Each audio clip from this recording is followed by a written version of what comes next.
Okay. Good. Welcome back. So, as promised, today's lecture will be a tutorial. That is, we're gonna have a couple of worked out exercises with value iteration. And so today's lecture will be uh, held by Emanuele Panizzon. You can see him here. He's a postdoc in our group and recently has been working on reinforcement learning for active meta. And since he joined our group, now he works on problems connected with biological behavior and reinforcement learning. So I leave the floor to Emanuele. This lecture will be recorded as usual, and then I just created a channel on Slack where you can find the notebooks that we will be using during these tutorials. Okay, so please, Emanuele. Okay, thank you. So let me share the screen. So as Antonio said, my name is Manuele. I'm a postdoc here. I will be giving this lecture more technical with exercises. This is my first time doing a fully virtual class, so please also give feedback. And this is my mail, so we can use the Slack channel, but also if you want to ask, you can write to me, also comments or feedbacks and everything. So these classes, I will present, we mostly present some code and the theory connected to it on my screen. So I will share just the already written code. And then the code I will make available for you afterwards, either on GitHub or in Slack or anywhere. It will get to you. So today, as Antonio said, it will be dealing with solving MDPs with dynamic programming. The first part of the lecture, we will deal with a traveling salesman problem. We will see how it can be rewritten as a macro decision problem and how it can be solved in this framework. Then the second half, we will deal with another different environment, in particular the grid world.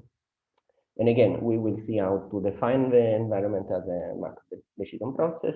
And then we will use this very general method of value iteration to solve it. So it will be a very general method on a particular environment, and we will see several things that we have seen theoretical. So the finite time horizon, the effect of deterministic or random moves, how it can change the solution of the same problem.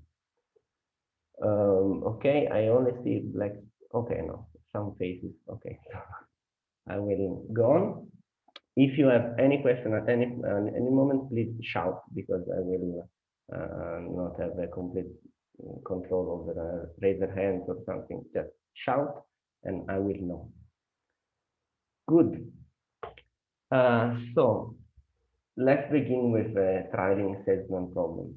So this has been a very much studied problem. It's a quite old one. I was reading the first instances of this was 19th century, then it was mathematically rewritten in half of the 20th century, but essentially this is like a benchmark problem. So this is a very hard problem which has been solved exactly, and this is why usually it's one of the first we deal with to show some things which are more general. What is the problem? The problem is, as you perhaps know, you have n cities which are all connected to each other, and you want to go through all of them, but only once, and also you want to go to all of them in the shortest path way possible. And since this poor salesman wants to go home, at the end of the day, at the end, he wants to be in the same city as before. So that you start from one, you go through all the other cities only once, and then you go back. And you want to do it in the shortest time possible. What is, let's say, the complexity of the general idea? So if I am very, very lazy, I can try to do a brute force solution.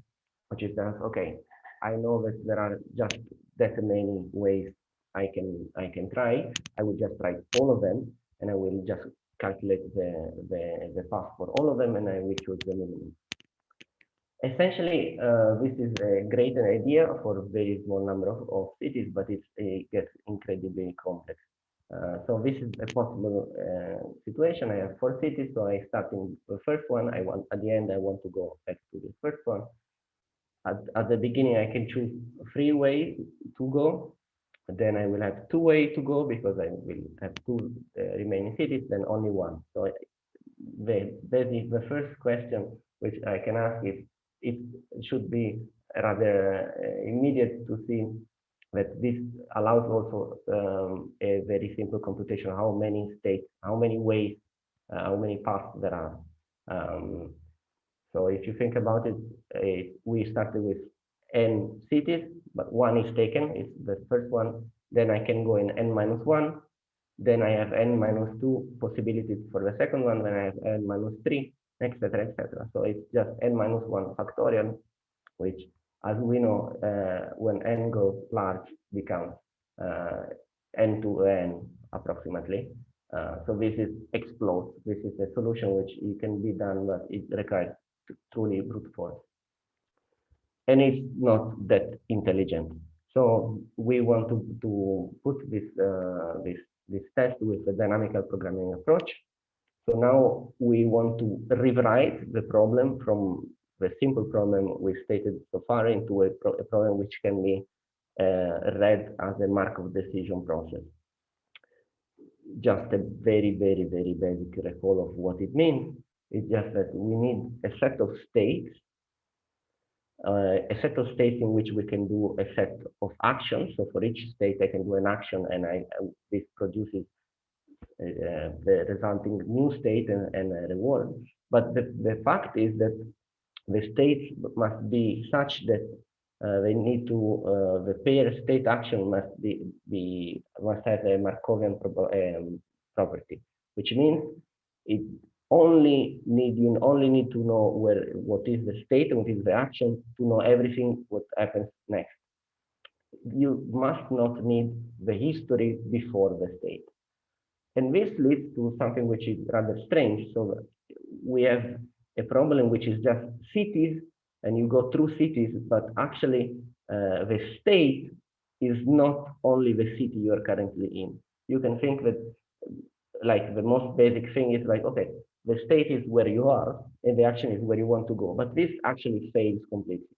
And what is the minimal representation instead is that the state, so the marked decision process state, is the city you are currently in, which is now the K, and the set of all cities that needs to be visited afterwards. And this is the state. So the state needs to contain both information, where you are and what you need to do afterwards. So a basic question can be, why is a representation with the state only with the current city not enough? You can think about it. I'm not sure if you already know the answer, but you can think about it in this sense. So to be enough, it means that if you know the state, you know everything else which you can do afterwards. But if you only know the current city and you don't know what cities you can go through, you cannot determine the true dynamics, because if I am in a current city but I've already visited another city, I cannot go there. And if I've not visited, I can go there. So knowing only the current city is not sufficient for the dynamics to be Markovian, because then I would have, I say, okay, I'm in current city, I want to go to city 3, and then I should know my history, and this is not Markovian. So but now, if you state contains both the current city and all the cities you still need to visit, this can be written as a Markovian dynamics. And indeed, it's quite simple to understand that if you are in a current city with a lot of city to visit, and you do an action, which is basically the new city you're visiting, the new state will be, as the first element is the city you're visiting, because it becomes the current city, and all the city to visit yet are the same as before, minus the one I've visited. So instead of having a kind of enumeration of paths as before, we have an enumeration of paths as shown here. So I begin at single state, which is not only one as it was before, but it's one, and then the set 2, 3, 4, which means what I still need to visit. Then I can still do only 3 action. I can go in 2, I can go in 3, I can go in 4. But then if I am in 2, I must keep in the state the information that I still need to go in 3, 4. If I go in 3, I still need to go in 2, 4, and etc. and etc. So now it's in this set of states which I need to move. Okay? And in this way, the state is written, it's actually simple because not only I have the current state I am in, but I am also recording in the state the set of action I can take. And you can see, for example, that for 4, you have, I'm not sure if you see my pointer, I hope so, otherwise screen. This is state 4, this is state 4, this is state 4, and are three completely different states because it's very important to know what can I do afterwards. Okay, so again, how much memory this requires, because if we found a more intelligent way, which is actually worse, it's not a more intelligent way, this can be solved exactly, and if you want, you can do some combinatorial math to try to guess, to say how many states you have. But there is a very simple argument which gives you more or less the number of states. So as you see, all the states here have a list of cities to visit. So of course, at the beginning, you have n minus 1 states yet to visit. And then all the states will have either a city which is visited or not visited. So if you think of all the cities as bits, then you can have 2 possibilities for each state. So you have, for the different states to visit, you have 2 to the n minus 1, because for each city, either you have visited or not. And these are for sure different states.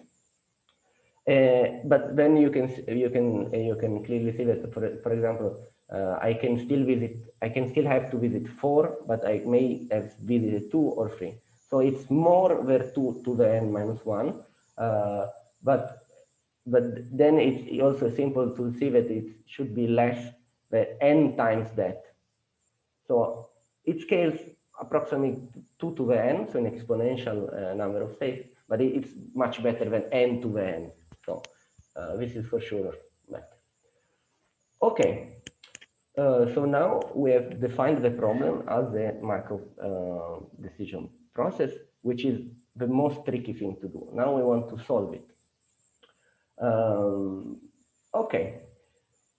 By the way, we have claimed that the state 1 is special because it's the starting one. Just to think about it, is this truly special? If you think about it for 10 seconds, you can realize that no, because it's a cycle. So if you do a cycle and you start anywhere in the cycle, it's exactly the same. The poor traveler's man wants to sleep somewhere by night, so we have a special state. Okay, then again, we have changed the state to be the current city to be something which has more information than the current city. So one should also say, okay, if I compute an optimal path in the states, am I able to do an optimal path in the cities? Fortunately, yes, because each state contains the current city and some more information. So if I have an optimal path in the states, I can just discard the remaining information and I have an optimal path in the current city, which is the optimal path I'm looking for.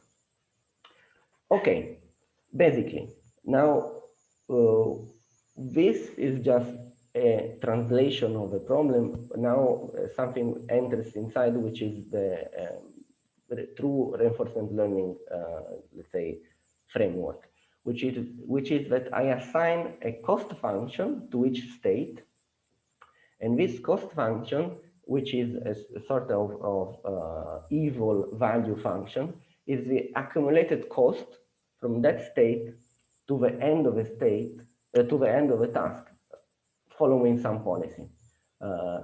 So I am in a state, I will follow from now on a policy. What is the cost which, so in our case, the distance which I will accumulate from that state until the end of a state? Clearly, there is the typical, and you can see that this is a standard reinforcement learning thing. The value of a state is the value of all the future rewards starting from the state following some policy. Now it's the cost, it's the sum of all the distances accumulated at the up to the end following some policy. It's a perfect equivalence,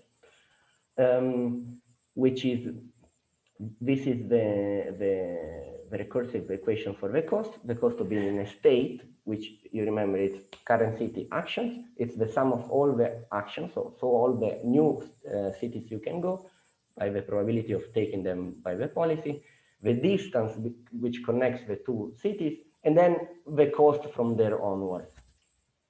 And of course, we have a Bellman equation for optimal cost. We said that the optimal cost to be in a state, so current city and the city to visit, just the distance between, from, it's the minimum of the sum, that the distance for the next city, and the optimal distance from that city to the end. Now, of course, if you have no city else to visit, the optimal cost is the only cost you can get, and it's the only thing you can do, which is go back to your home. So this is very important because I have a boundary condition which says, okay, in this set of states, which are only like you are in a city and you're done, you have the optimal cost, which is just the cost of going back home. Because the only choice is go back to the origin. How to compute the cost? Now, it's very helpful that you have a boundary condition, because now you have the perfect cost when you have 0 city to visit. So let's take all the states which have only 1 city yet to visit, then the optimal cost, you can calculate it from here, is just the minimum of the cities you can go, which is basically 1, the distance to go there, and the distance from there going on. But then you can go one step below iteratively, and you have all the states with 2 cities to visit. And then you will have a minimum between 2 different cities of doing the first city, and then you have the optimal cost there, or the second city and the optimal cost there. So since you at each step, you have the optimal cost for all the states with 0 cities yet to visit, 1 city yet to visit, 2 cities yet to visit, you can propagate the exact value of the optimal cost step by step. If you have any questions, any moment is good to yell. I do mean it. Okay, we will see how to implement it, of course, in the code. When we have solved the optimal cost for all these steps, then it's also very easy to calculate the optimal path, because essentially you already been calculating the optimal path, because at each point you have a minimum between different actions, and that action there is the optimal path if you had only that subset of states. And when you go back to the origin, that, let's say, path, which is the path connecting all the optimal costs from 0, is the optimal path. So you can recreate it just by storing information you already computed in the way. Okay, let's go to the numerical solution if you do not have questions. This is a bit technical, but it's what we are here for. Essentially, as it often is the case, it's a good practice. There will be several components of the algorithm, some which just computes the state, some which just computes the values, and so it's a bit modular. this code has been written partially also not by me, but in general, all the code you will see, it's not written to be efficient, it's written to be readable. So most of the time it's not efficient and not readable. So again, yell whenever you want. But so I will try to be as explicit as I can, not using any fancy thing of Python. Good. First thing, we need to create all the states, and you can go through this. So this is the first function. You will see that it's a bit convoluted, but the idea is, as I create the states going forward, I will then go back to create the optimal code. Essentially, I create a list of states which contains only the first state, which is the one in which I am in city 0. Unfortunately, now all the city has 0, 1, 2, 3, and minus 1, and contains a couple, which is the city I'm in, and all the city I've yet to visit, which at the beginning it's all the cities. For example, if n cities equal 4, this variable now would be a list of just this state here, 0, 1, 2, 3. Then I want to populate all the states, starting from how many cities I've already visited. So at the beginning, I will say, okay, now let's populate all the states with one city visited. So I will do this cycle here. Essentially, I take states minus 1 is just the list of all the previous layer of states, which contains, you remember, the current city and all the city yet to visit. I will take the list of the cities yet to visit, and I will do a cycle over the cities which are contained in the part with the status cities left to visit. For example, if I have 4 cities, now I have a list of 0, 1, 2, 3. I take state minus 1, which is just the only state I have with 0 visited city, which is 0, 1, 2, 3. 1, 2, 3 are my cities which I want to visit. So I will do a cycle over 1, 2, 3. Now, my new set of cities to visit is just the set which I had. So the cities I had to visit minus the city I have just visited. And the new state is essentially the city I've just visited and all the cities I had to visit minus the city I've just visited. Okay, so for example, following this, I had 0, 1, 2, 3, 0, 1, 2, 3. I had 1, 2, 3 to visit. At the beginning, for example, I will visit 1 and I will create the state 1, 2, 3. And I will do it over and over all the number of cities I visited. So at the beginning, I will have visit 1, then I have visit 2, and I have visit 3, etc., etc. And this is just a check, since there are multiple ways to go to visit some states. You want to save only the new state you've created, not all the copies. So this is just to check when duplicate. So this is actually a bit boring, but you will realize that most of the time the implementation of reinforcement learning things with strange states is just a bit of technicalities there.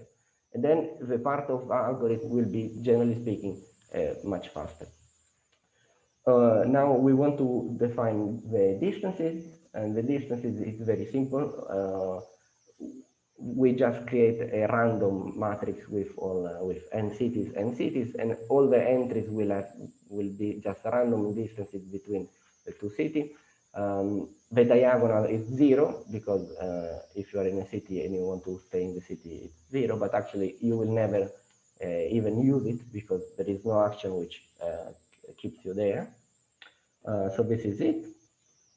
And as you can see, this is what the code does. For example, if I have 4 cities, I will have state visited 0 visited city. Then from this, we get 1 visited city, and etc., etc. And you'll see that with n, it becomes large. So it's exponentially exploding, but it's still less than factorially exploding. Okay, so now you can see that essentially, to solve the traveling salesman problem, you need as few lines as to create the states. And this is only because I try to put as many comments as possible. What I want to give to the solver is just the essence of the problem, so the matrix distances, and then I will let it solve. So what it does is, okay, given a matrix, this is, I know how many cities I have, I will create dictionaries to keep all the information I want to create. I will just create all the list of the states, and then I'm just remember that first thing which we knew is that we know the optimal cost for all the states with no city yet to visit, because it's just the distance going home, and this is exactly what we do now. For all the states which have no cities yet to visit, the cost is directly the distance between that state and the origin. And also the best path, so the best city to visit if you do not have a choice is exactly to go back. Okay, as we explained before, what you have to do is just that you want to go back from the boundary, so from this, you have no cities yet to visit, then you want to go from, you have one city yet to visit. When you solve that, you want to go to all the states with 2 cities to visit and go on. And this is what we do. So we will cycle, but in an inverse order. So we start from, we have 1 city to visit, and then we go back. For all the states, which are all the states with a number of visited cities to visit, the cost, now what we want to do, if you recall, the minimum between all the possible actions. And this is exactly what we do. Okay, we keep a list of what? We keep a list of this. The cost is, we select a new state. So, okay, I am in a state where I can go. This is I create all the new states, and then I say, okay, the cost which I have to mean over is, if I go to this next state, it costs the distance to there plus the optimal cost, which I've already calculated from there onwards. So for all the cities I have yet to visit, I will calculate the cost of going in that city plus the optimal cost from there onwards. And then I will have in this list here, I will have all the different possible choices, all the cities I have to visit, and in there I will have the cost to go there and the cost onwards, the cost to go there, the cost onwards, and then I just take the minimum. Taking the minimum, I have the optimal cost for that state. Also, taking the minimum, I can understand where is the minimum, and this gives me which is the best action to do. So, which is the cities to go to minimize. Okay. Then, since we've done this for all the steps, starting from the, you can see this as a 0 step. I do not have anything to visit. I will go back. Then this will do it for the, I have 1 city to visit, and I do all my trials. I get all the minimum. I 2 visit, 2 cities, and you can understand. I will have kept in store all the best actions to do, which are all the best cities to visit if I were in the state. Okay, now I put myself in the start, and now I can just add to my position what is the best action I knew I should do in that state, and I do it until I go back to the state which is the origin. Since I've already stored the optimal cost for all cities of all states, I can do this forward motion, which okay, I'm in this state. What is the best action? This. What is this best action? This, and etc. etc. Basically, this is everything you need to solve it. So let's take you can see that this doesn't work because for some reason I am a fool. You didn't run the cell for importing NumPy. Yeah, exactly that. Which this is like 95% of my errors will be this. Okay, so we have this this set of matrix. You can see which is we chose it to be symmetrical in the creation. We have a diagonal with 0, and then okay, we can solve it, and we see that for a couple of reasons this is extremely costly. The two reasons are, first of everything, this is still an exponentially costly algorithm. And the second reason is that this is like the worst way to use Python ever. But and these two things together make so that this takes a certain number of seconds to finish it. But in the end, you have a best path. So, and you have also the measure of the shortest path. So, why is it? Why can we use this algorithm? We can use this algorithm for two main reasons.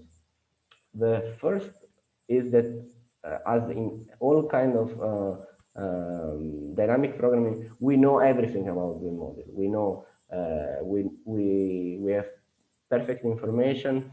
We know what is the transition. We know the reward. We know everything. And also in this particular case, we can use this with nice trick, because we have the information about the boundary. So we know the exact value at a certain point, and we have a tool to go step by step and calculate. And we know that each step we will calculate the optimal cost.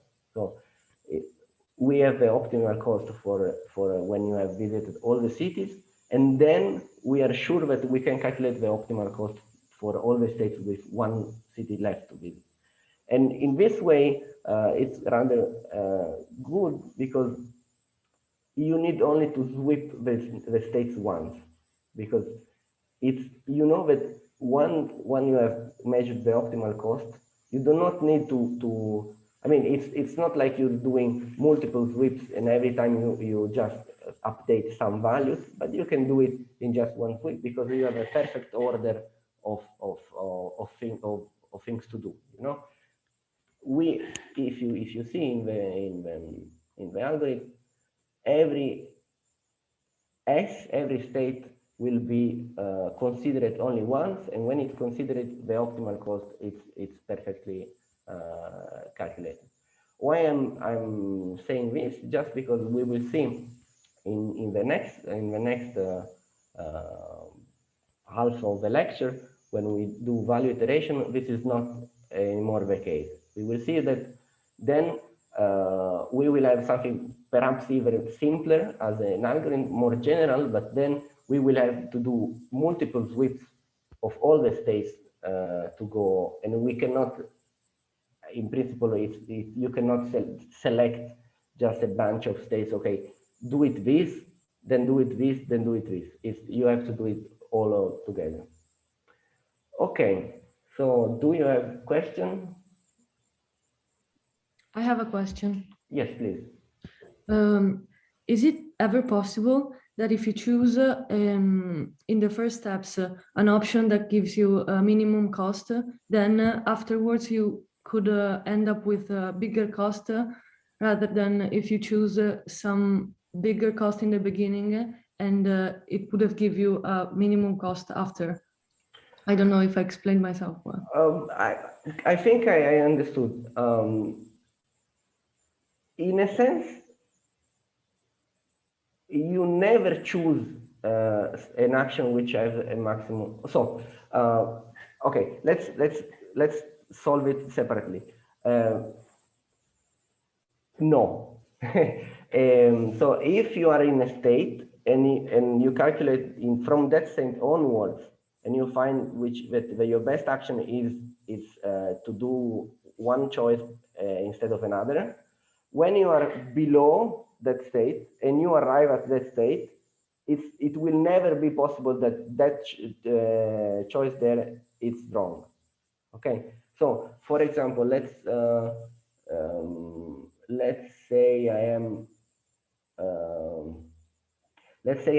in this point here, 4 to 3. Okay, when I arrive to 4 to 3 and I see that the optimal cost is to go to 2 3 and then 3 0 instead of going to 3 2 2 0, this fact here will never become wrong as I go upwards. Okay, because by definition the cost of going to 2 3 3 0 and terminal state is perfectly computed, and it's perfectly you can compare it perfectly with another number. So if you at that point you say, okay, I will go to 2 3 3 0 terminal state, then it will always be more convenient than going to 3 2 2 0 terminal state.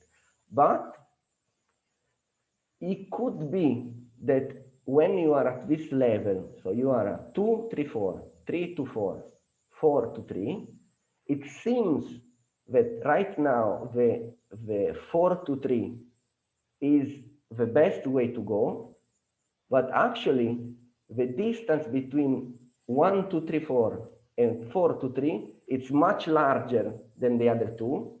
So even if from this layer onwards 4 to 3 has the best cost, so the minimum cost, if you go at higher level, the cost, so the optimal path goes through another state. Okay. Mm-hmm. I hope somewhere there was an answer. Yes, I understood. Thank you. Sorry, I think you can prove it by absurd, like if you assume that the cost, you choose the minimum, but then the cost might be greater, you reach an absurd, and you can prove it. Yeah, I mean, in a sense, yes, you define the cost as the minimum, and everything is you perfectly know. So if it ends up that it was not the minimum, then it was not the minimum. So yeah, but I mean, what I wanted to, why I was a bit shaky at the start is that if at a layer you have a cost and you think that to go through that city it's best, you have to wait for all the path to arrive to the terminal state before choosing. This is what I wanted to say. From one state onwards, definitely you have chosen the minimum path. It will always be the minimum path. I meant with more states. Sorry. I meant with more states because I was imagining maybe a map where you have several cities and they're all maybe distant with different distances, and you choose to go from one city before to one city before because that's the closest maybe, but then if you go on, that wasn't the best choice. That's what I meant. Well, if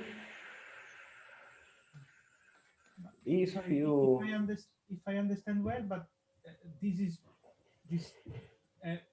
not the case, because however at every level you compute all the distance of all the state of this level, and so yes, that's what I understood after he explained. Yes. May I just add a comment? So just to make the connection with what we did during our lectures. So I'll try to share the screen myself. I hope I can. Let me stop.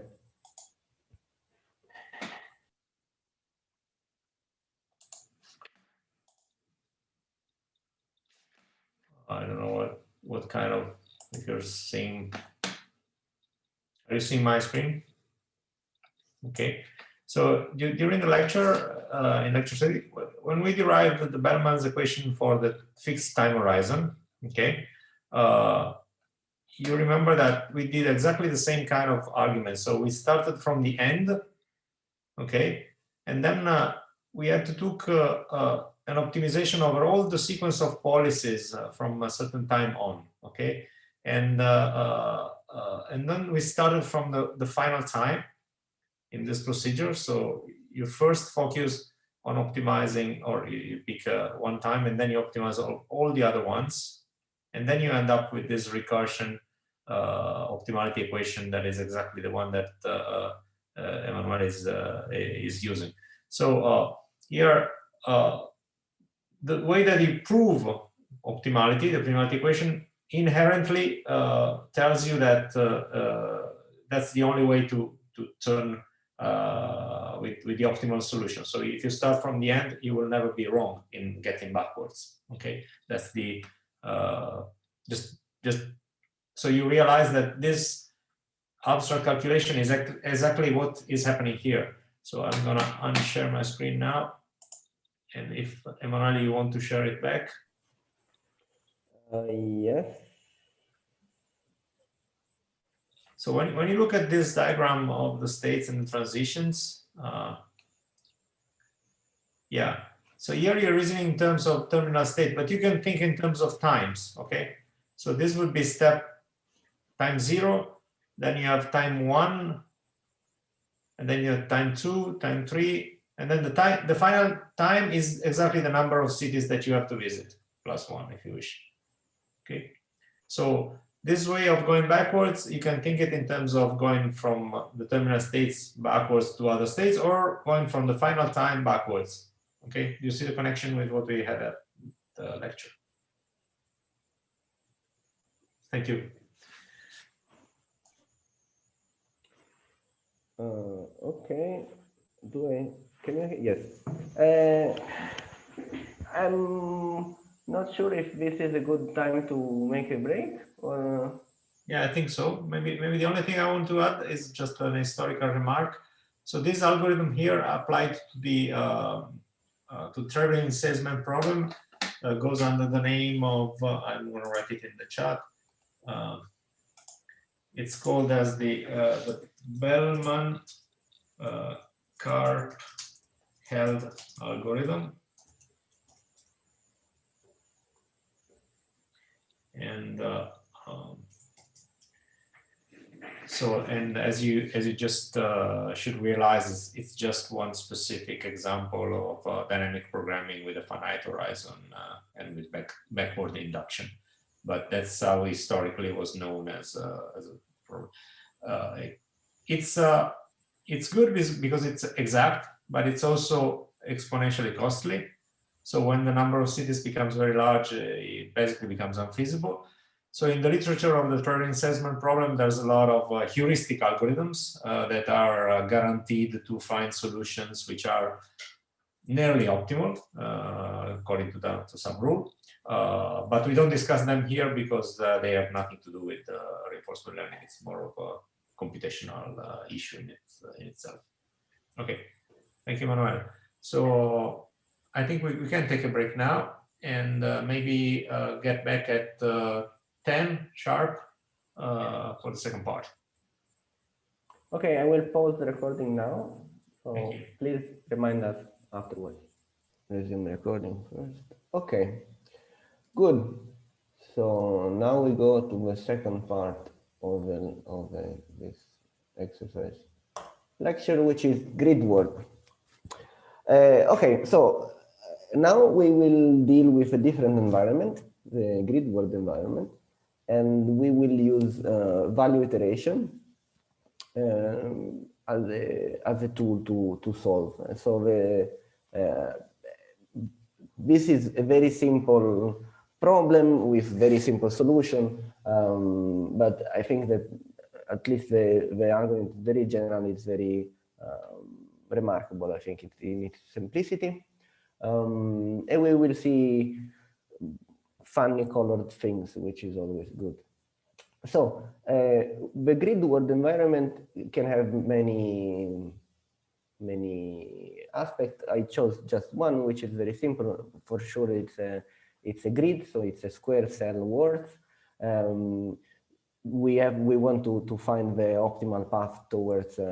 We want to maximize the reward. The reward will be some kind of navigation based reward, in the sense that wherever we are, we want to arrive to some goal states. And these goal states in this particular implementation of a grid world are just terminal states, but whenever from a state you do an action, you arrive to these terminal states, you get a reward. And this reward, it will be some value R, which we will see positive, negative, whatever.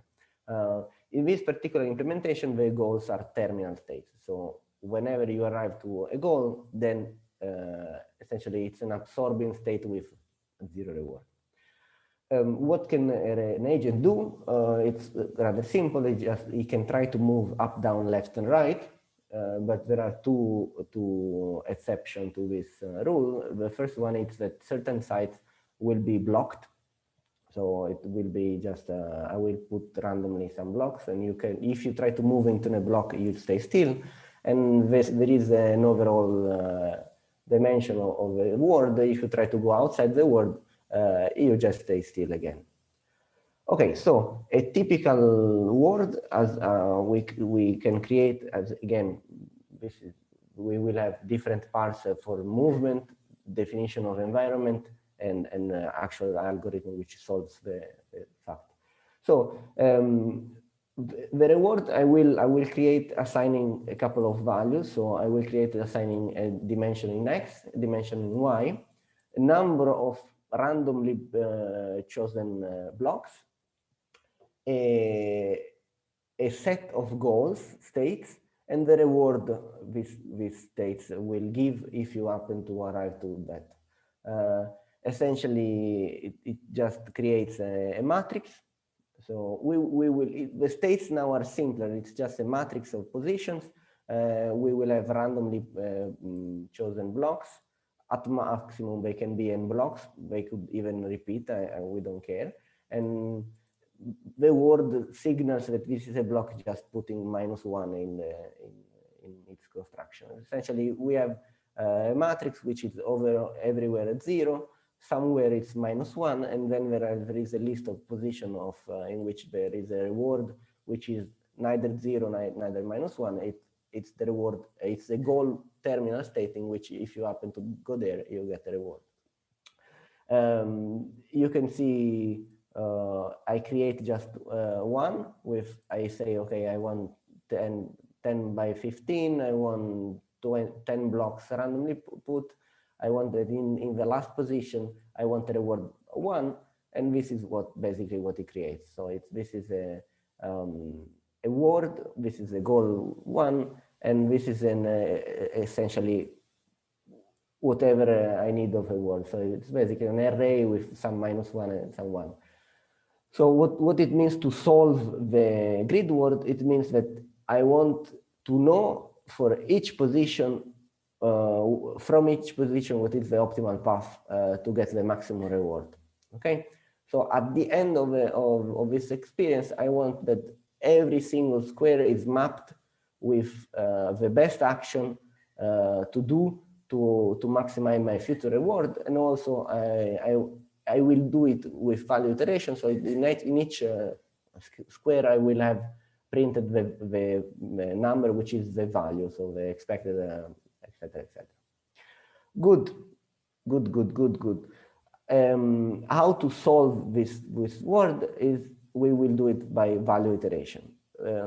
Value iteration again it's a part of as was before of dynamic programming, in the sense that we know the model, we know everything there is to know.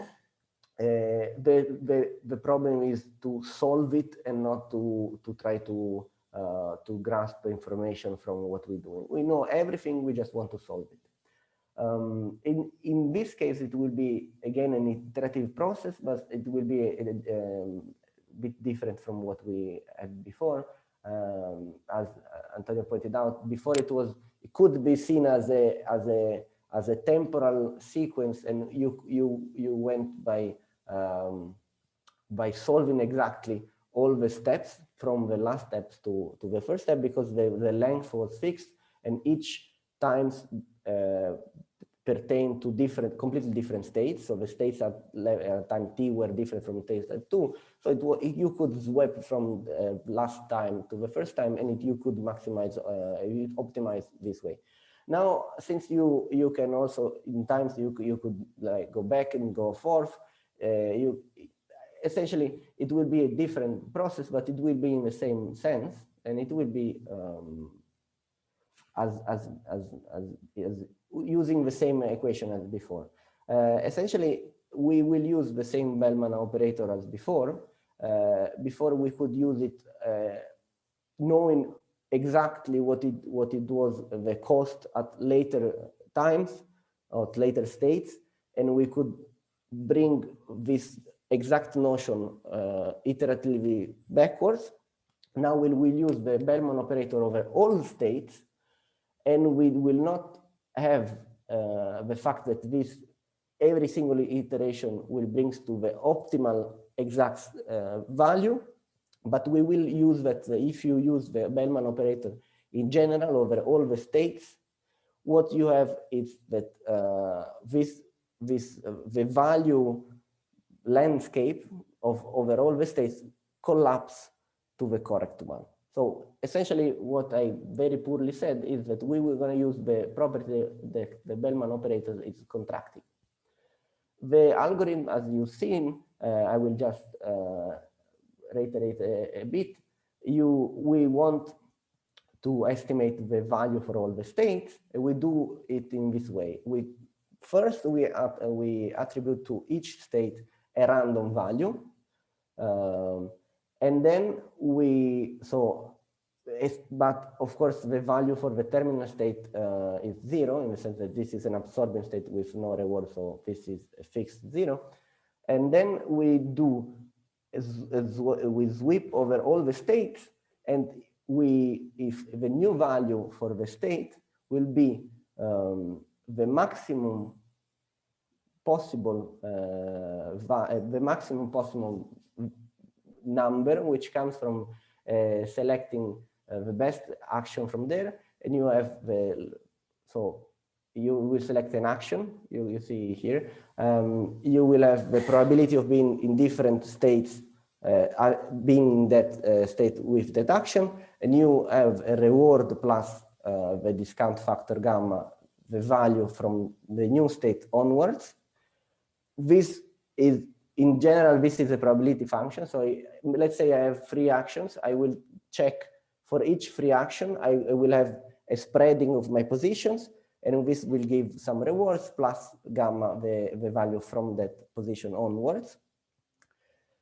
I will choose the best action from the list given by this sum here, and my new value will be the maximum of this list here. Excuse me. Yes. Why that probability depends on the rewards? Because, okay, I understand it depends on the state, the future state, and the action, but why also? Okay.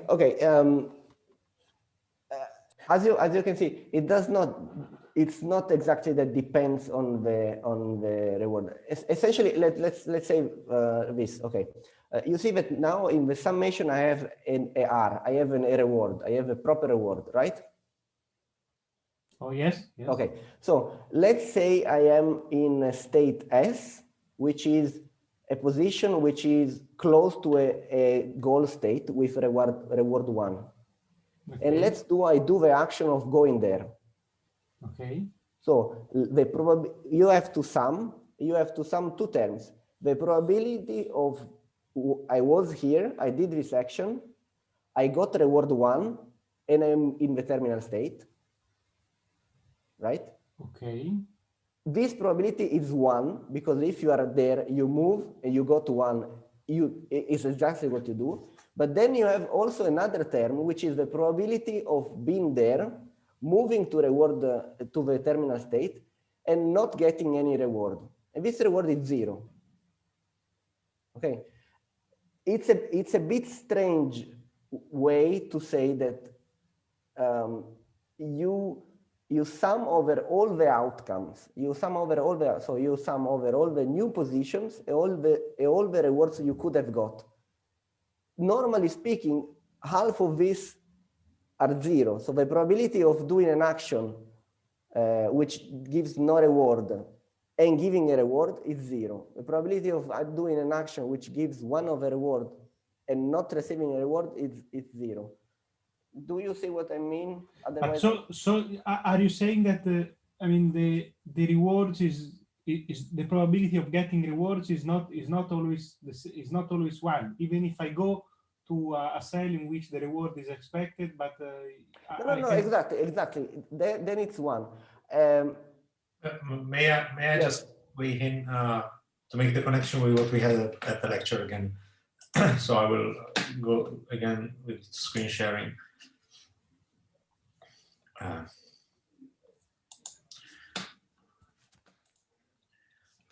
All right, so you might remember that when we introduced the Markov decision processes first, we had introduced this transition probability that from a given state S, when you pick an action A, can you see the pointer, by the way? Yeah, I can.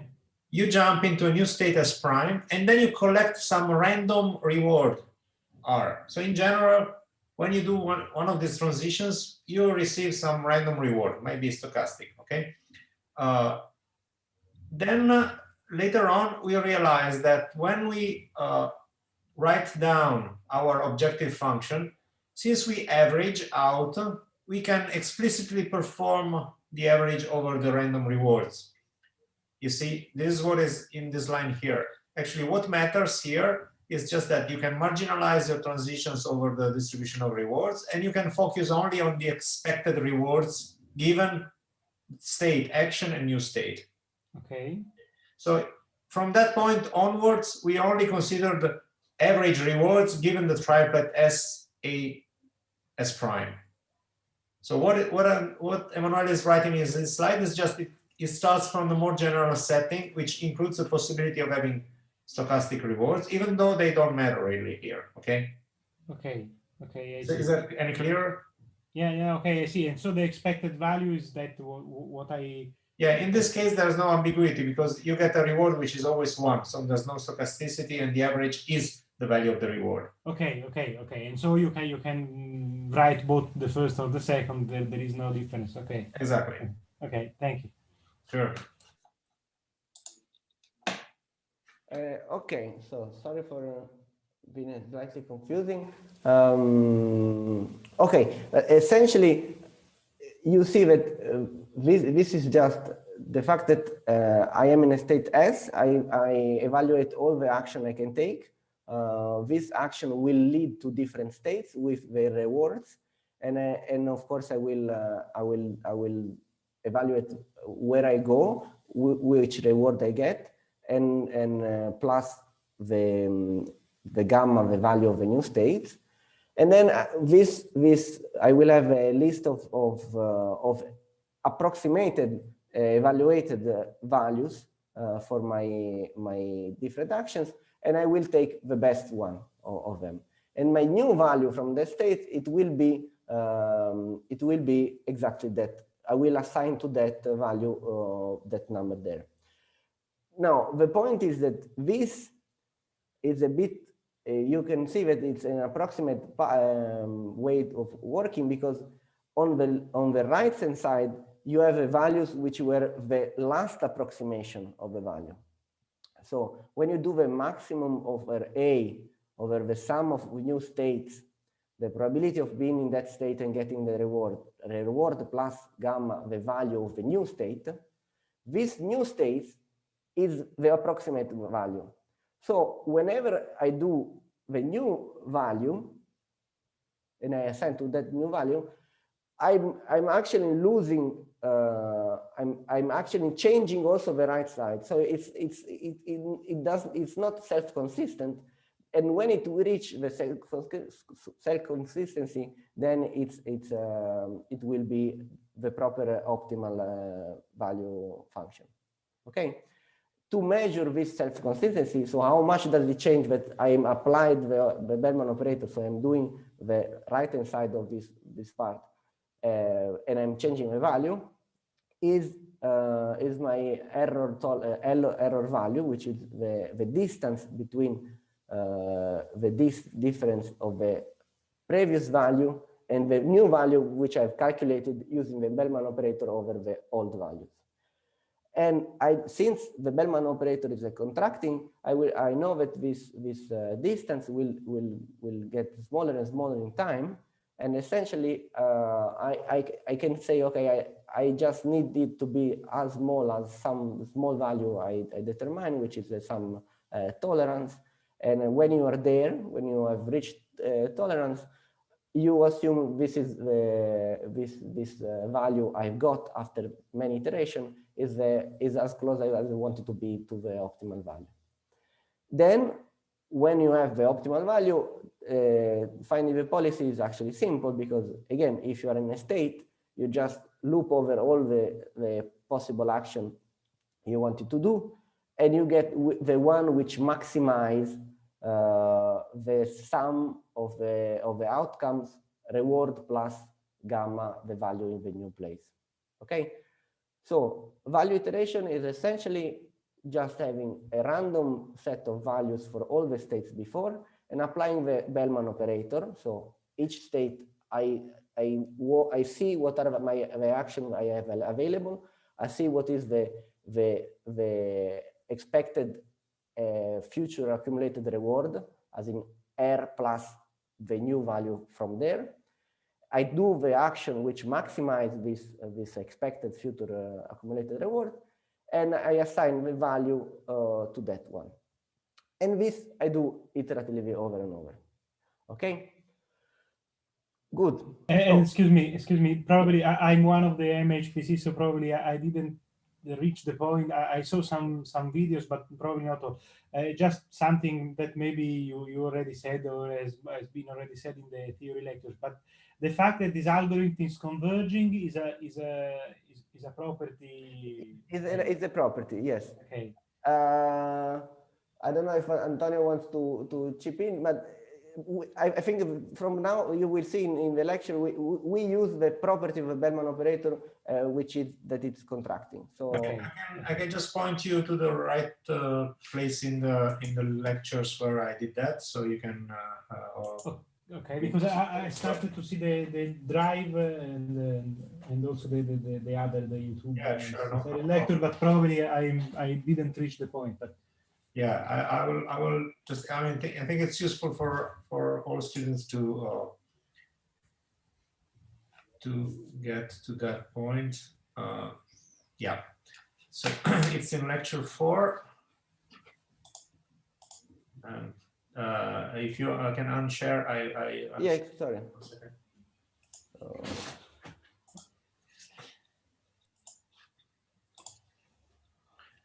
Okay. So we discussed this how to derive the Bellman's optimality equation, which is here, and it's just we start from the definition of the value function as a recursion, and then take the maxima over the policy. And this is the first part, and then the second part shows that the Bellman operator is contracting, which means that if we take any two vectors in the space of values and apply separately the Bellman operator to each of them, then the distance in a specific mathematical term, it's the in the n infinity norm, is smaller than the distance of the original points, which is okay. Yes. So is a contraction. Okay. It's a contraction. Yes. Okay, thank you. Sorry, I was just arrived to lecture 3, and so okay. Never mind. I mean, it's okay if you ask questions. It's useful for us, for everybody to revise on the fly and see the connection with what we did during the lectures. No worries at all. Okay, so operationally, what we have it's a very simple thing in the sense that we just we can construct it was something which does a single instance of using the Bellman operator, and then we iteratively do it. Okay, because the approximation of the values at a certain time is just you take the approximation you already got and you apply the Bellman operator. And applying the Bellman operator is just to try all the actions and find the one which maximize the expected outcome afterwards. Okay, good. So let's translate the grid word as a Markov decision process. It's actually even simpler than before because now the state is exactly what we would imagine. So the state is just the position. So in this case, it's just two integers. So in the index of a position, the action state is the same is the same in all positions. It is just the four moves you can try, which is up, down, left, right. For now, we do the transition is deterministic. It means that the probability of ending up in a state S prime, given if you are S and A, is either 1 or 0. If it's 1, it's 1 if S prime is equal to the position I was in and the move I did. It's 0 anywhere else.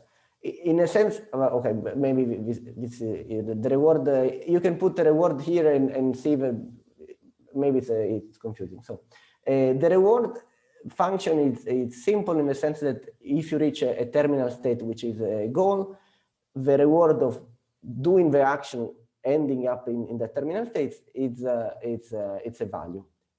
All the other action have 0 as a reward. Okay, this is the first vanilla grid word we work. Okay, so we want to implement this as a functions. Now there is a bit of caveat which to be consistent with our understanding of up down the actions and the visual plots. There is a bit of, I mean, 1, 0, it's okay, up, down, believe it, everything is consistent, but sometimes up, if you read the vector which goes up, it's not 0, 1, and so X, Y are a bit shifted in this word. Everything is consistent, I checked.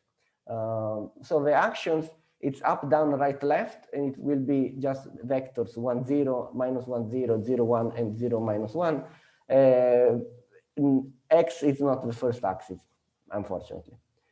The probability of transition is what I want. Now, if you are in a state, this is want to return a list of states you are going to end up if you are in a state S and if you do an action A, given that the word is what it is.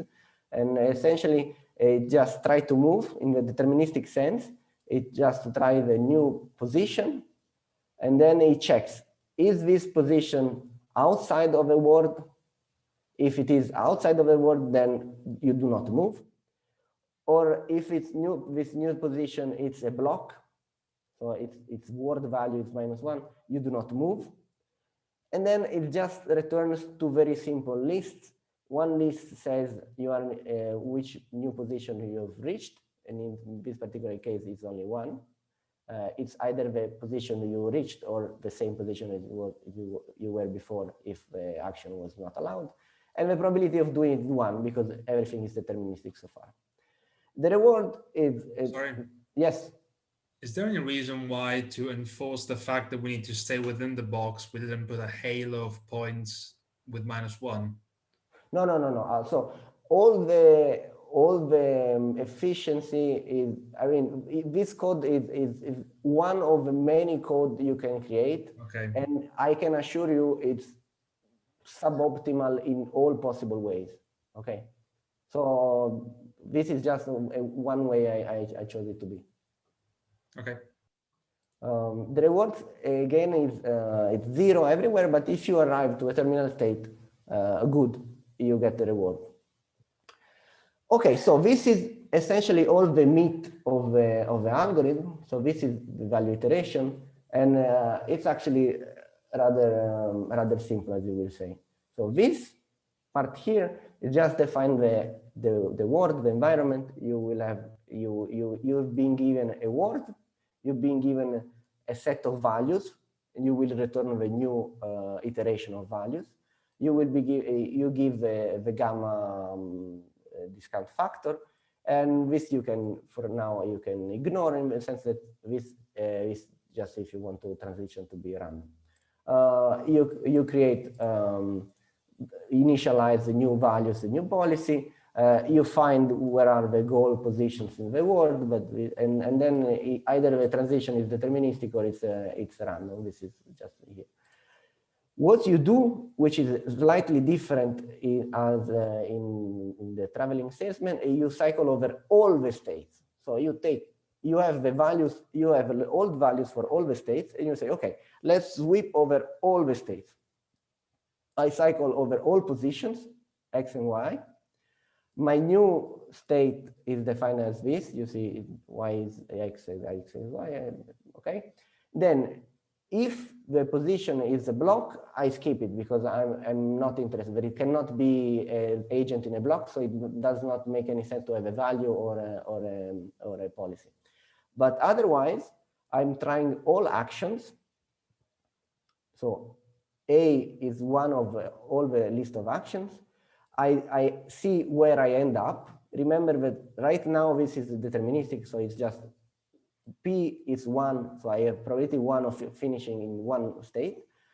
And then I want to record what is the value of this action. So for all the probability and states I'm ending up, I'm checking what is the reward to end up there. And then I'm doing what is the right side of that equation before. So I'm multiplying my probability by the reward plus the gamma of the values in the new position. Okay. So in a sense, since I'm doing this for loop, I'm cycling over all possible new state, over all the probability of new state. So this is exactly what it's written here. The sum over thing. And then I was doing this for all the actions, and I'm doing this. So if a new summation is better than the old one I kept in memory, then this is sign as, okay, you are the best value, you are the best action, which is a bit different from what you could do in general, because what happens now if I had two actions which were perfectly identical? The answer is, right now, since this is strict major and strict greater than, then only the first is selected. So I'm introducing a bias, which doesn't matter too much, but I'm introducing the bias of the first action you are checking. In case of tie, it's the one which breaks the tie. A better way to solve it, and a more correct in general, is to list all the actions which will result in a tie and to store them, and then eventually randomly choose one of the other. I do it here for simplicity, which if there is a tie, and we see there is a lot of ties everywhere, I'm just taking the first action it tries, okay, just to notice. Then I checked all the actions. For all the action, I check all the possible outcomes. I saw which is the best. My new value is that best action. My new policy is the best action which led to that value. Okay. Then I remind myself that the goal state is a terminal state with value 0, and there is no policy in that terminal state. Good. Okay, any question about that? Okay. So, example, I'm taking just one grid word with one goal. Good. Okay, I'm just, you see, this is what I mean. This is a grid word. I'm creating randomly some blocks.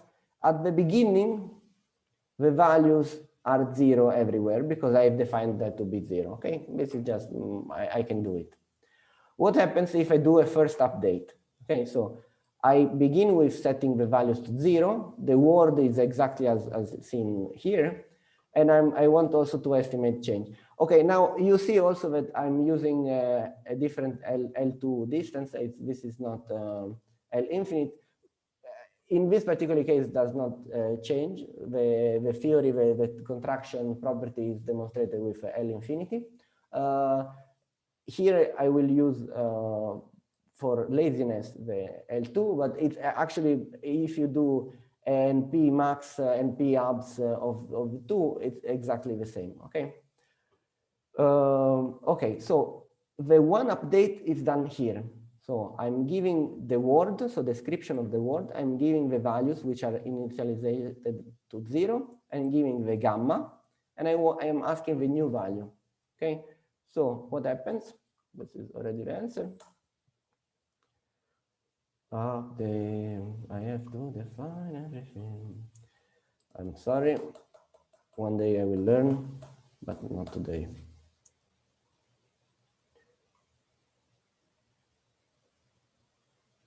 Okay, good. So you see that the one update actually changed only 4 values here. And it changed the 4 values around the goal. Why? This is actually very simple to see, because if you are in any other point, your 4 action would have led to, with 0 reward, to a state with 0 value. So you had 0 before, then you can do whatever action you want, but you will end always with a 0 reward plus 0 value.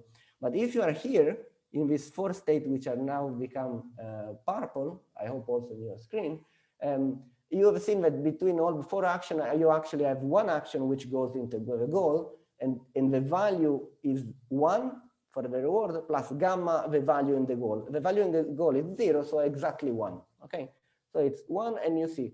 And what I was saying before about breaking the ties, you see that all other policy are looking down, which does not mean anything. It just means that this is the first action they looked. All the other are, of course, perfectly equivalent. Okay, what happens? Right. Yes. But even though all the other actions basically are random because the reward is the same regardless of where we go, shouldn't we nevertheless respect the fact that we can't step into one of the black squares? So, like for instance, there's a lot of tiles where there's a down arrow that leads right into a black Sure. square. Okay. This is a definition of a Markov process. You are allowed to take that action. That action leaves you on the spot, which is different than your action set is smaller. Okay, if you are here, I hope you see my pointer. Yeah. You do not have 1 action. You have 4 actions, 3 of which are completely useless, but they exist. You can take them, and they leave you with probability 1 to stay on the same place. Okay. It seems like a stupid thing to say, but it's not at all the same. So we will see afterwards that you can have negative ending up state. Okay, let's say that here above it I have a terminal state with value of reward of minus 2,000. Okay, you don't want to go there. You can avoid going there. Just keeping on going through this block. You will stay there, but it's the optimal policy. You see what I mean? Yeah. So basically, this constraint that we cannot step into the black squares, it's not enforced when we calculate the set of the next actions that we can take, but rather when we calculate the probability of the next state, right? Yes. Okay. And I mean, this is our convention. We will live with it. You can create whatever grid word with your rules. This is what we have now. Sure. Okay. Okay. Thank you. Thank you for the question. So now we see what happens if we go above it. So we have values. We initialize it to 0. We set up a tolerance in this L2 norm, and then we say, okay, let's try 300 iterations. Every time I'm asking to apply once the Bellman operator. to the values given the reward, and I will get the new values and the policy, and I'm using gamma equals 0.9095. This is just a side note for me. You can see now that the distance now, I'm going from 0 to 1, I have a large distance between the states, and then the distance between state k and k plus 1 is getting smaller and smaller. At the end, it also gets to 0. We can discuss about that. And you see that now it's not as before. Now we have selected a policy which is non-trivial, and now we see that the value actually goes, it's non-zero everywhere, and except for one place, and we can discuss about that. And you see that there is a gradient of color, and the policy is actually following that gradient towards the best,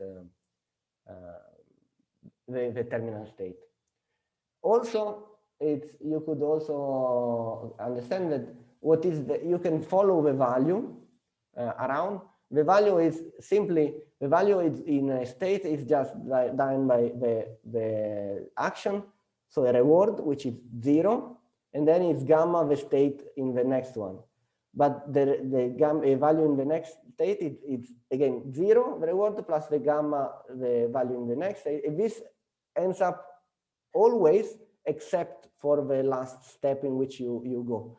So this is 1, because you end up in a terminal state, but you have a reward 1. This is gamma multiplied by this, so gamma 1. This is going to be gamma squared, because you have to do 1 gamma here, 1 gamma there, and 1, and so on and so forth.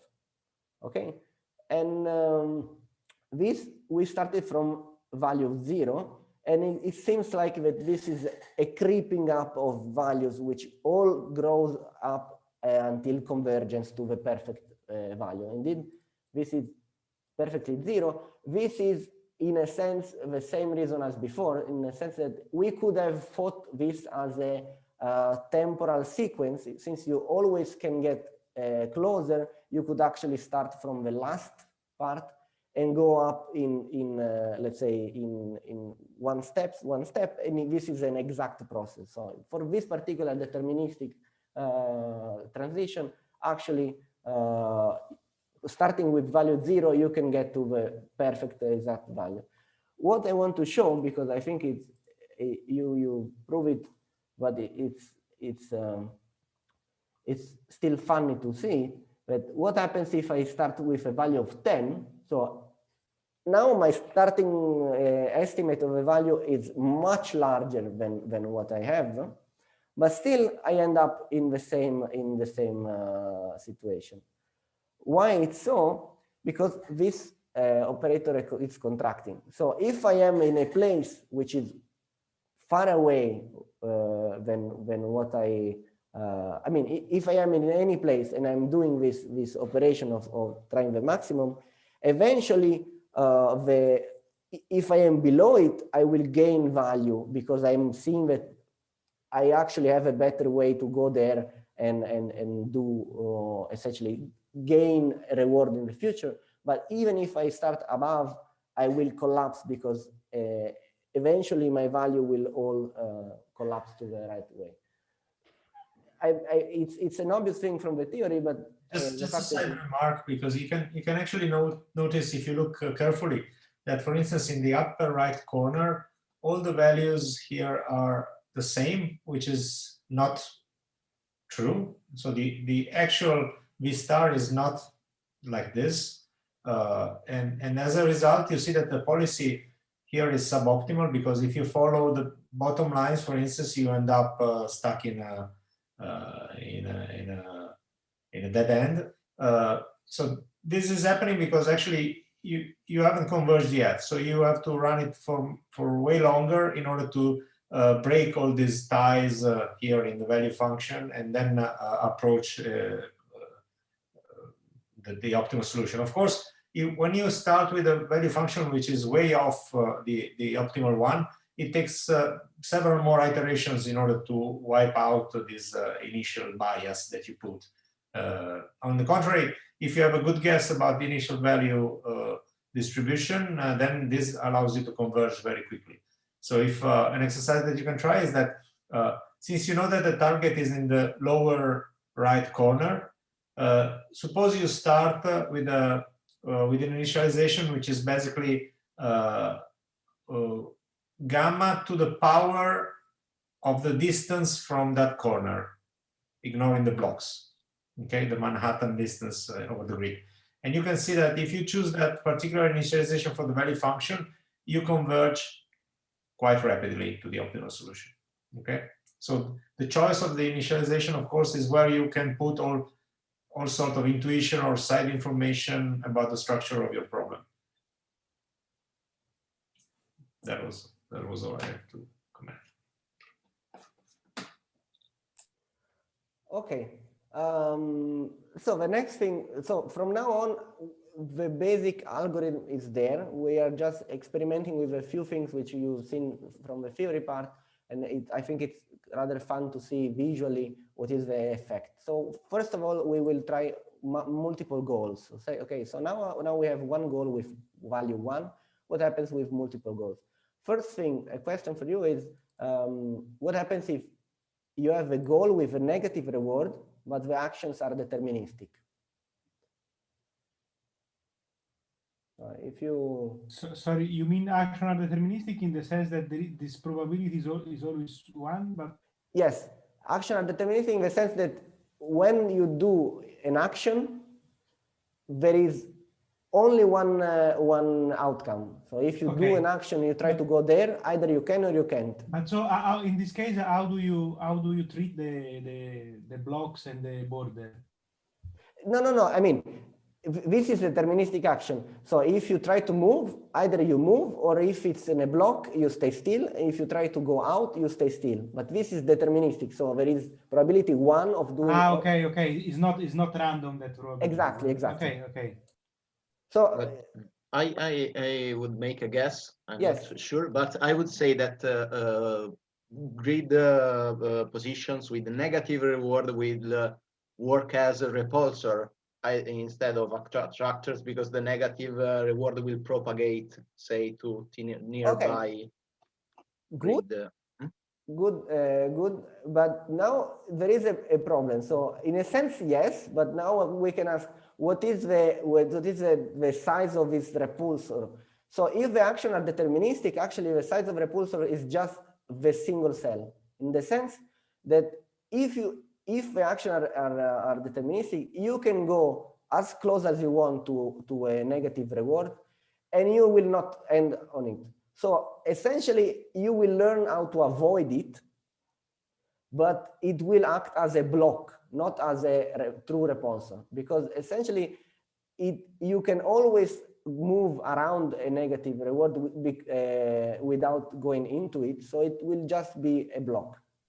So in a sense, a goal with negative reward does not have much impact on if action are deterministic. But we will see in other cases.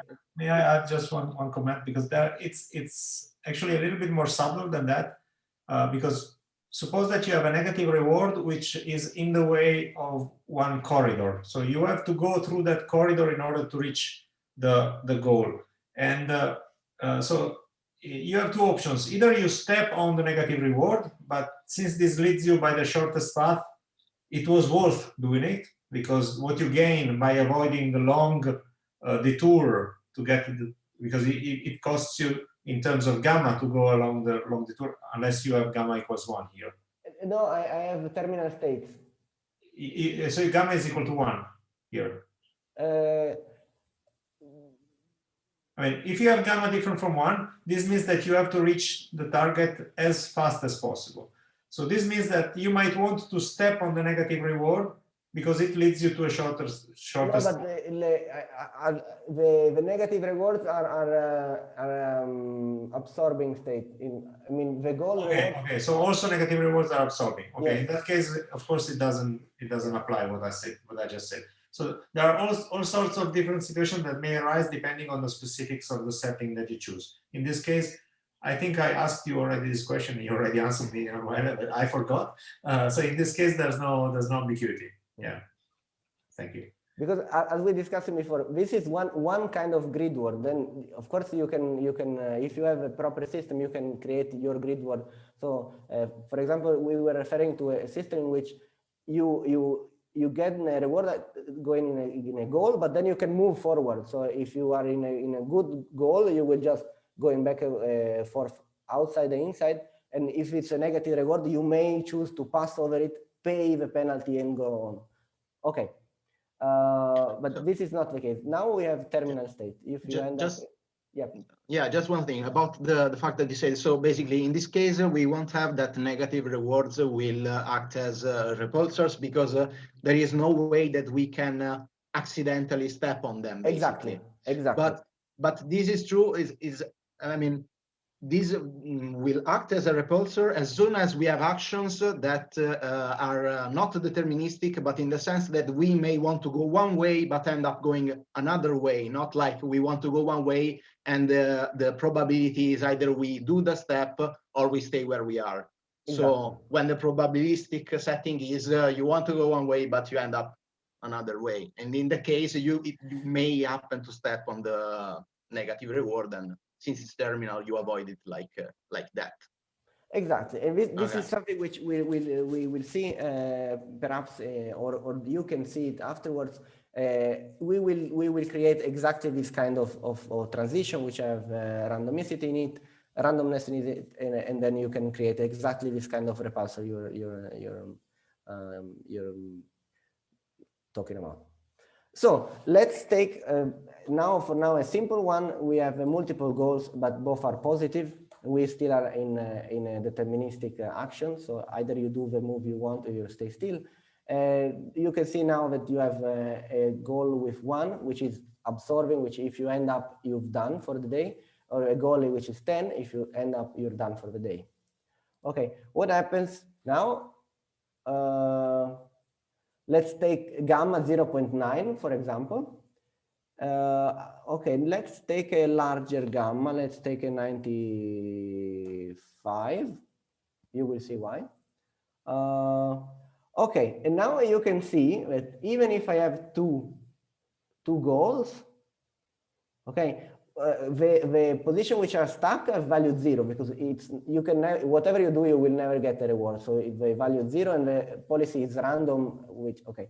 But now you can see that all other positions will actually avoid going to the reward goal of 1, because it's absorbing. So if you go there, you get 1, but this is everything you will get for the rest of your life, and they will try to go to the goal with 10. Okay, now we can have a very simple question, which is, you can see now here, this is value 3.24, and the policies go up, and eventually it will lead to the goal 10. The question is, what is the gamma for which this policy will switch from going up into going right? This is actually, in this particular case, which is very simple, a calculation which we can do. And the answer is just that we have to take the length of the path from here to the goal, and see that gamma multiplied by that power must be gamma to the power multiplied by 10 must be less than 1. Okay, so we can check. So the value here is 10. So we have 1, 2, 3, 4, 5, 6. We can do it here. This is 10. 1, 2, 3, 4, 5, 6, 7, 8, 9, 10, 11, 12, 13, 14, 15. So I forgot. 16, 17. I completely forgot. I think it's like 22, but you will, I don't want to.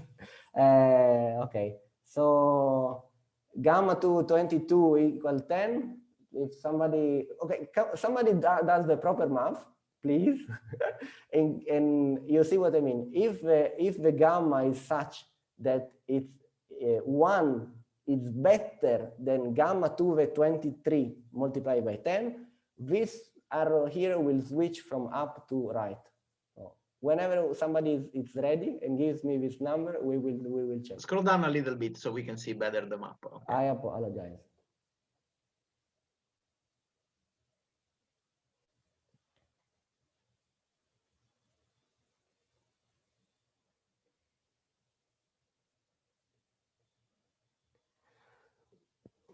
see if I'm not the most stupid person in the world. I think it's 23. 23. So, paint, what is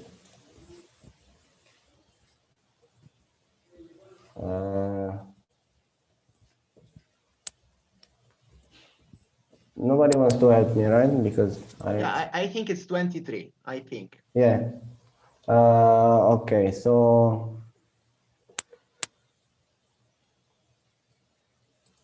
yeah, but nobody gives including the block that we want to go there to change. So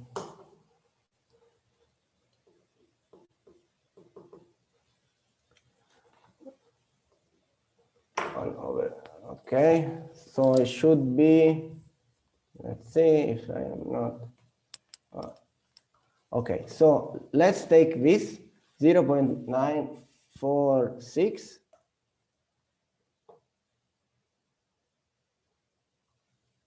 Okay, let's take this.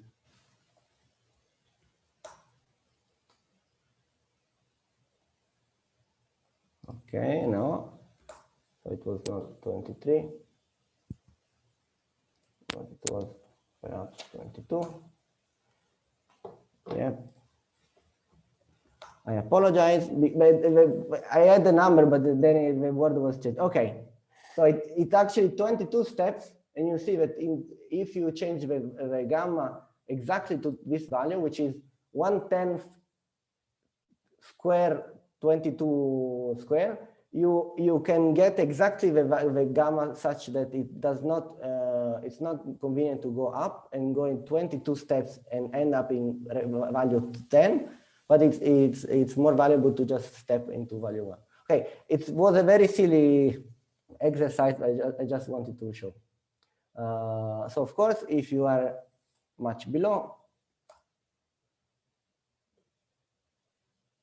what you get is that now the absorbing sink of the small value is much larger. Okay, because you are effectively reducing the time horizon in which they are expecting to live.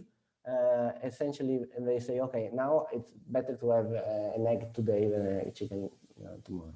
So it can be proven by numerical simulations. Okay, let's add stochastic moves, and then we are done. It's very simple. I'm using one of the possible way of creating stochastic move. And it's something which you will see a lot of time. So I give a probability, and this probability gives that with that probability, you are actually doing the action you want to do. And with 1 minus that probability, you're doing any action. Okay, this will have some equivalence with something called the epsilon greedy. It's standard things. Okay, you either do with some probability of doing something, or with 1 minus that probability you do anything at all. Okay, now you can see that now it does basically the same, but it returns 2 lists, and the list now have a lot of states and a lot of probability of ending up in that state.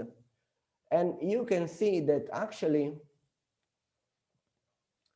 this is now this summation here.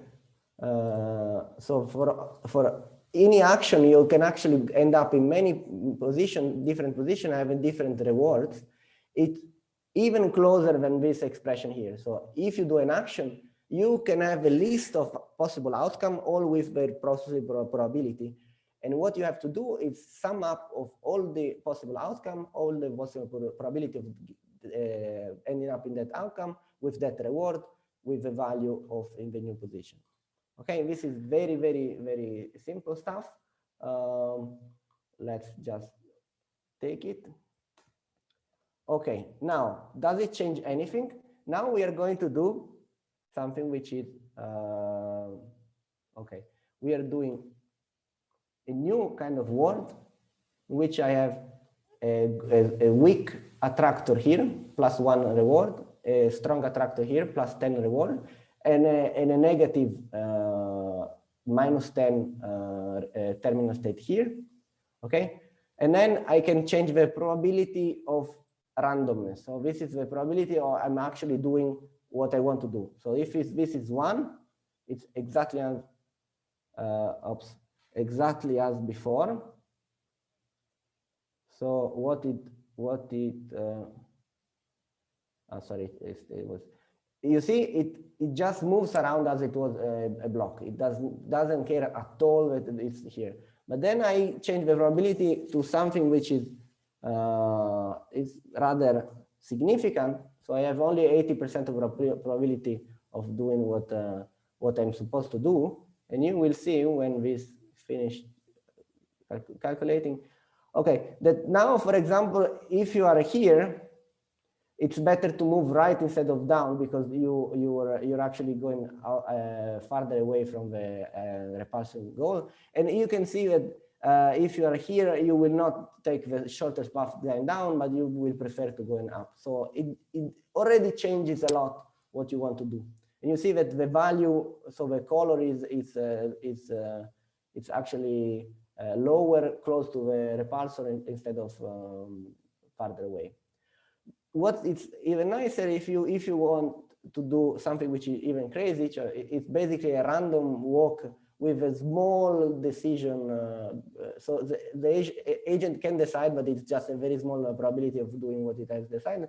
You see that most of the space actually, the best optimal policy is to try to go to the weak attractor with only one reward, because at least it does not risk to end up in the -10 world. Okay, so in a sense, we have seen visually that, and now we have done that. Even if the basic algorithm is very simple, then you can play around with, and the implementation of the details of the word can change a lot. So gamma can switch the best policy to avoid somewhere instead of something else. And if you have also randomicity, you can have some policy which can get discarded because they could end up in some danger. Sorry for taking so long. I hope you don't have many questions, but in the sense that then I would have loved to answer more. So, do you have a question? Sorry. Yes, I have one. Yes. I didn't understand well why, if we put the discounted reward to the power of the length of the path to the bigger accumulator, then we end up with a policy that is go to the weaker accumulator. Okay, perfect. Thank you. So we have essentially. Let's go here. Okay, so we have the value is it's given by the reward plus gamma, the value in the next state. Okay, so we can trace out what is the value going away from one attractor. The value going away from this attractor here, for example, now it's 1 because it has the reward with R plus gamma value. The reward is 1 if it ends up down. So its value is actually 1 because it's 1 plus 0. Okay. Then if we go to the convergence, to be in this state here, you have gamma, which was 0.95, multiplied by 1, which was the reward. Okay. So you have 0 reward plus gamma, the value here.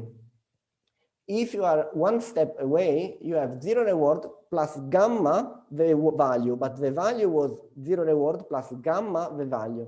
Okay. So whenever you step one farther away, you get that your value, if you decide to go there, it's gamma multiplied by gamma, multiplied by gamma, multiplied by gamma, etc., ending up in the value of the attractor, okay, of the goal state. You see what I mean? Okay, yes. So basically we forgot that there is an accumulator because we are the length far away. So the gamma is too small to remember that that steps far away, there is a bigger reward. I would not call it to forget. The point is that when you're doing this action here,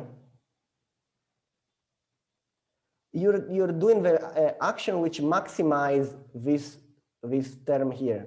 In a sense, which it's a bit I hope it's clear. It's not 100% accurate, but in a sense, you are evaluating two different paths. Okay, I can do two actions. One action is I'm doing just one step and get reward 1, and this term does not exist. The other step, the other action will go on and will get a reward of, will get if you sum everything else, it's like gamma plus gamma plus gamma plus gamma plus gamma. Okay, so you have two actions and you're taking the maximum, but one action is always 1, the other action is it depends on gamma. But it's not like you're forgetting. It's like you have to always to maximize these two terms. One is 1 and 1 depends on gamma. So at a certain point, if the gamma is small enough, this accumulation of gamma multiplied by gamma, even if the reward, the ending reward is 10, will get smaller than 1. And I chose this gamma, which is 1/10 to the square of 1 over 22, which is exactly the value for which the two terms are equal. So if you do action right, then you have 1. If you do action up, you have gamma 10, which is essentially the same number if this gamma is chosen as before. If I take a smaller gamma, then I have the maximum of 2 actions, but this action actually, 1 is larger than all the rest. For any gamma larger than this value here is the best one. So it's not forgetting, it's that you are calculating both terms exactly, but at a certain point, one switches to being larger than the other. Okay, I got it. Thank you very much.